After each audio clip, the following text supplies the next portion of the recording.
Film की शुरुआत जंगल में एक आदिवासी को दिखाते हुए होती है जो कि किसी चीज से डरकर भाग रहा होता है। वो भागते भागते एक नदी में गिर जाता है और जब वो नदी से बाहर आने की कोशिश करता है तो वो टहनी टूट जाती है जिसे उसने पकड़ा होता है। वो पानी में गिर जाता है और फिर पानी में कोई अनजान चीज उसे नीचे खींच लेती है। पानी के ऊपर कुछ पत्तियां भी गिरती हैं। वहीं दूसरी तरफ न्यूयॉर्क में वहाँ की एक फार्मास्यूटिकल कंपनी में एक मीटिंग चल रही होती है।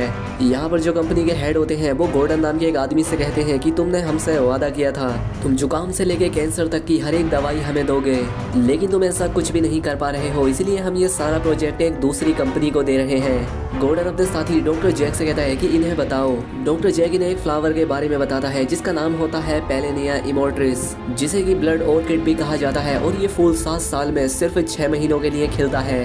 वो कहता है कि साल 1892 में पहली बार इसे देखा गया था और इस फूल के अंदर ऐसे केमिकल्स पाए जाते हैं जो कि इंसान की सेल्स की उम्र को बढ़ा सकते हैं। इससे ना कि सिर्फ इंसान लंबे समय तक जिएगा बल्कि वो काफी लंबे समय तक जवान भी रहेगा।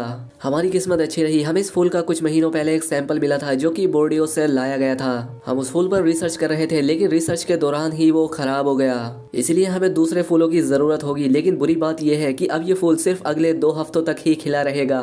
हमें इसे पाना ही होगा वरना 7 साल बाद हमें यह मौका मिलेगा। अब इस फार्मास्यूटिकल कंपनी के जो बड़े बड़े सीईओ होते हैं वो इन्हें कहते हैं कि तुम वॉर्नियो जाओ, सारा खर्चा हम उठाएंगे, तुम किसी भी कीमत पर उस फूल को हासिल कर लो।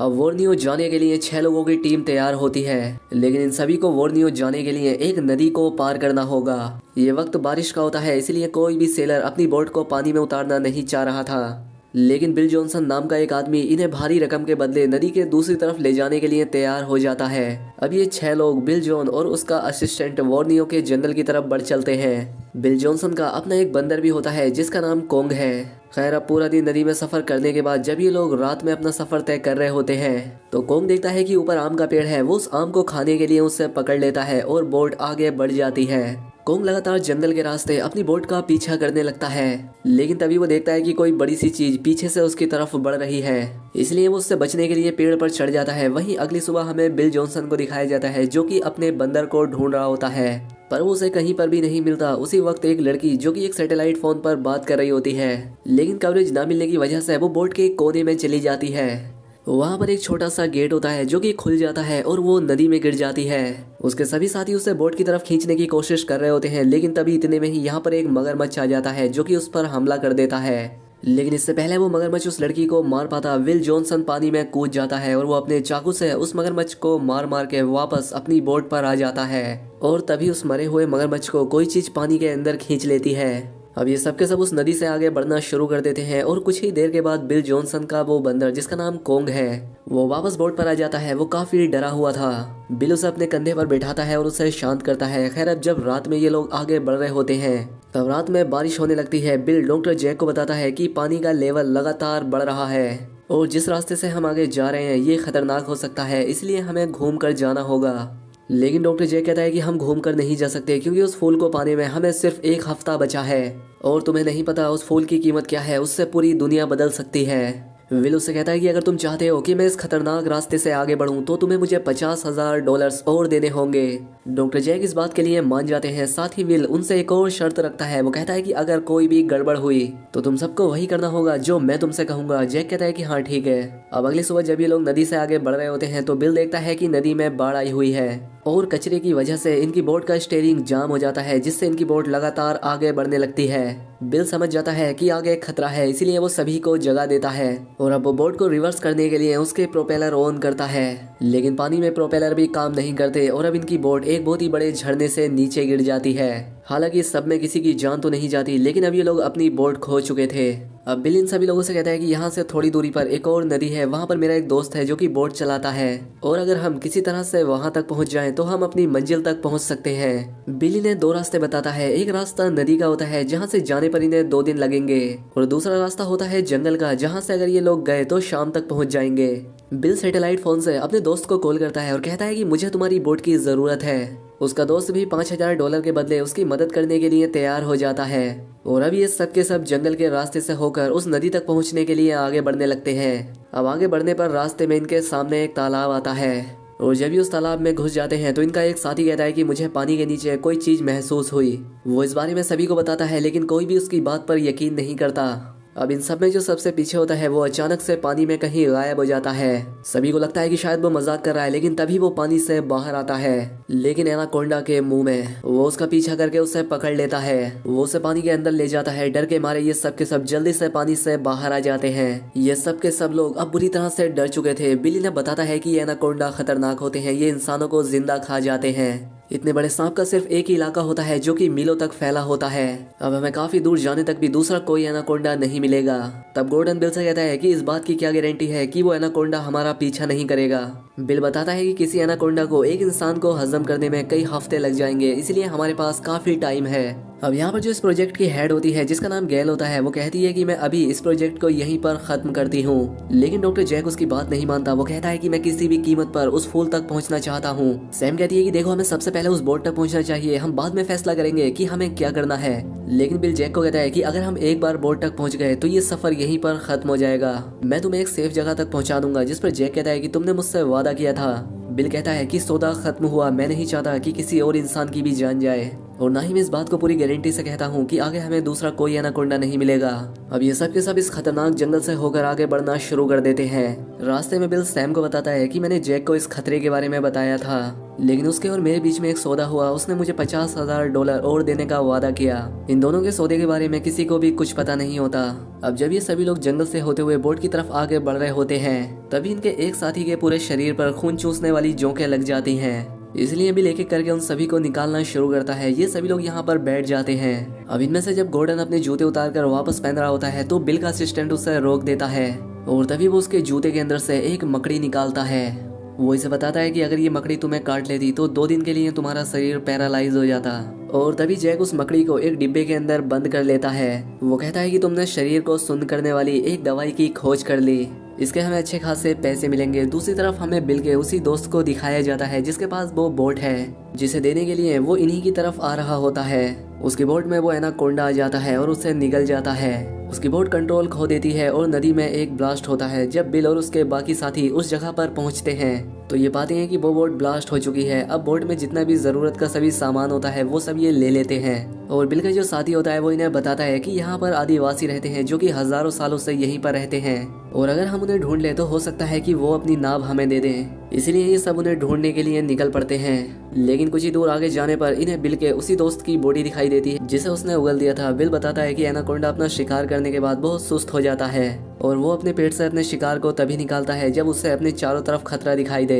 और ये वो एनाकोंडा नहीं है जिसने हमारे साथी को मारा था, बल्कि ये कोई दूसरा है। और ये दूसरे एनाकोंडा के इलाके में इसलिए आया है क्योंकि इनके मिलन का टाइम है। हमें अंधेरा होने से पहले किसी भी तरह से आदिवासियों तक पहुंचना ही होगा। और कुछ ही देर में ये लोग उस कबीले तक पहुंच जाते हैं। यहाँ आकर ये देखते हैं कि यहाँ पर सिर्फ कंकाल हैं। कबीला पूरी तरह से उजड़ चुका है। यहाँ पर एनाकोंडा की एक बॉडी भी होती है। अब ये सब के सब यहाँ से वापस जाना चाहते हैं, लेकिन जैक अभी भी किसी भी तरह से उस फूल को ढूंढना चाहता था। और तभी यहाँ पर जैक देखता है कि यहाँ के आदिवासियों ने उस फूल की यहाँ पर पेंटिंग बना रखी है। ये देखकर जैक समझ जाता है कि जरूर वो फूल इनके आसपास ही है। लेकिन अब जैक की बात कोई भी नहीं सुनना चाहता, इसीलिए ये लोग रात को अपनी एक बोट तैयार करते हैं। तभी हमें गोर्डन को दिखाया जाता है जो कि जैक के बैग में कुछ ढूंढ रहा होता है। गोर्डन को उसके बैग में एक पिस्टल और एक सैटेलाइट फोन मिलता है। दरअसल ये पिस्टल और सैटेलाइट फोन बिल के उस दोस्त का था जो कि इन्हें लेने के लिए यहाँ पर आ रहा था, जिसे एनाकोंडा ने खा लिया था। जैक को ये सैटेलाइट फोन और पिस्टल मिल गया था, लेकिन जैक ने किसी को बताया ही नहीं था क्योंकि वो उस फूल के बिना यहाँ से वापस नहीं जाना चाहता था। अब गोर्डन जैसे ही उस सैटेलाइट फोन से पुलिस को कांटेक्ट करने की कोशिश करता है, गोर्डन उसी मकड़ी को उसके हाथ पर रख देता है जो कि उसे काट लेती है, और वो स्पाइडर को वापस अपने डब्बे में बंद कर लेता है। उस मकड़ी के काटने की वजह से गोर्डन पैरालाइज हो जाता है। थोड़ी देर बाद जब सैम उसके पास जाती है तो वो पाती है कि गोर्डन कुछ भी नहीं बोल रहा है। वो समझ जाती है कि हो ना हो ये सब कुछ जैक नहीं किया है। वो जैक के पास जाती है। वो उससे कहती है कि आखिरी बार गोर्डन के पास तुम थे, तुमने क्या किया? वो कुछ नहीं बोल रहा है। तभी ना गोर्डन की चीख सुनाई देती है, और जब सबके सब उसके पास जाते हैं तो पाते हैं कि एनाकोंडा ने गोर्डन को निगल लिया है। ये सभी भागकर वापस जैक के पास आते हैं, लेकिन तब तक जो राफ्ट इन्होंने बनाई होती है जैक उसे लेकर यहाँ से भाग चुका होता है। इसके बाद वो पुलिस को फोन करता है और कहता है कि हमारी नाव झरने से गिर गई थी।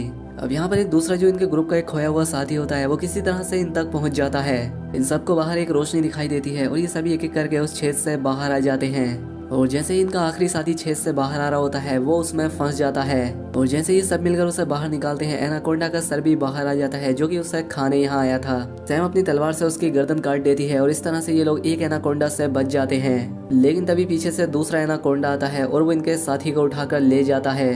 विल उसका पीछा करता है लेकिन इससे पहले वो एनाकोंडा इनके साथी को निगलता बिल अपना चाकू फेंक कर मारता है जो कि एनाकोंडा के सर में गड़ जाता है जिससे एनाकोंडा की जान चली जाती है और इस तरह से ये लोग अपने उस साथी को बचा लेते हैं। वहीं दूसरी तरफ हमें जैक को दिखाया जाता है जो कि उस ब्लड ऑर्किड फ्लावर तक पहुंच गया था जिसके लिए ये सब लोग इतनी दूर जंगल में आए थे। ये सभी लोग उसे देख रहे होते हैं। ये जानते हैं उसके पास गन है लेकिन ये लोग उसकी राफ्ट लेकर यहाँ से निकलना चाहते थे। सैम उसकी राफ्ट तक पहुंच जाती है लेकिन इससे पहले ये उस राफ्ट को लेकर यहाँ से निकलते। जैक यहाँ पर पहुंचकर इन सभी को गन पॉइंट पर ले लेता है। वो सैम के कंधे पर एक गोली मारता है और सैम से कहता है कि तुम्हें ब्लड ऑर्किड फ्लावर को लाना होगा जिसके लिए उसे एक गिरे हुए पेड़ के ऊपर से जाना था। लेकिन जब वो नीचे गड्ढे में देखती है तो वहाँ पर एक मेल और फीमेल एनाकोंडा होते हैं जो कि मिलन कर रहे थे। सैम किसी तरह से फ्लावर्स तक पहुँच जाती है और वो उन्हें जैक के बैग में भरकर वापस आने लगती है।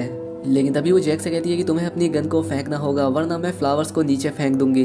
लेकिन जैक उसके एक दोस्त की तरफ गोली चलाते हुए कहता है कि अगर तुमने मुझे बैग नहीं दिया तो मैं इससे मार दूंगा। इसलिए सैम को मजबूरी में उसकी तरफ वो बैग फेंकना पड़ता है। लेकिन जैसे ही जैक उस बैग को पकड़ता है बिल पीछे से उस पर हमला कर देता है जिसे वो बैग दूर जाकर गिरता है और उसके बैग में जो वो मकड़ी होती है वो अपने बॉक्स से बाहर आ जाती है और जैसे ही जैक अपने बैग को वापस कंधे पर टांगता है वो मकड़ी उससे काट लेती है जिस वजह से उसका शरीर पैरालाइज हो जाता है और वो बैग के साथ खुद भी उस गड्ढे में गिर जाता है जहाँ पर वो एनाकोंडा मिलन कर रहे थे। वहीं दूसरी तरफ हमें सैम को दिखाया जाता है जो कि पेड़ से होते हुए वापस अपने दोस्तों के पास आने की कोशिश कर रही होती है लेकिन तभी उसका पैर फंस जाता है और वो भी उस गड्ढे में लटक जाती है जिसमें वो एनाकोंडा थे। एनाकोंडा के पास जैक होता है जिस वजह से सैम को ऊपर आने का मौका मिल जाता है लेकिन एक एनाकोंडा उसे देख लेता है वो भी ऊपर आ जाता है। लेकिन तभी इनकी एक साथी पेट्रोल का कैन उठा लेती है और उस एनाकोंडा को अपनी तरफ अट्रैक्ट करती है। एनाकोंडा उस ऑयल के कैन को अपने मुंह में पकड़ लेता है। बिल उसके ऊपर गोली चलाने की भी कोशिश करता है ताकि वो ब्लास्ट हो जाए लेकिन उसकी गन में गोली नहीं होती। लेकिन तभी इनका वो साथी जिसे बिल ने बचाया था वो एक फ्लेयर गन से एनाकोंडा के मुंह के अंदर निशाना लगाता है जिससे उसके मुंह में आग लग जाती है और वो वापस अपने उसी गड्ढे में गिर जाता है जहाँ पर वो दूसरा एनाकोंडा था। और तभी एक ब्लास्ट होता है। ब्लास्ट की वजह से चारों तरफ की मिट्टी उस गड्ढे में गिरना शुरू हो जाती है। उस ब्लड ऑर्किड फ्लावर का पेड़ भी गड्ढे में गिर जाता है और उन फूलों के साथ वो दोनों एनाकोंडा भी जमीन में दफन होकर हमेशा के लिए खत्म हो जाते हैं। अब आखिर में दिखाया जाता है कि बिल, सैम, कोल और गैल ये चारों एक राफ्ट में बैठे हैं। इनका बंदर भी इनके पास होता है और अब बिल और सैम भी एक दूसरे को पसंद करने लगे थे और ये सब वापस अपने घर की तरफ रवाना हो जाते हैं। तो ये थी पूरी कहानी anaconda 2 the Hunt for the blood orchid की, जो कि 2004 में आई एक हॉरर एडवेंचर फिल्म थी। तो दोस्तों उम्मीद करता हूँ आपको ये वीडियो पसंद आई होगी। अगर वीडियो अच्छी लगी हो तो वीडियो को लाइक और कमेंट करके ज़रूर बताएं। साथ ही चैनल पर पहली बार आए हैं तो सब्सक्राइब भी कर लें। मिलते हैं हमारी अगली वीडियो में।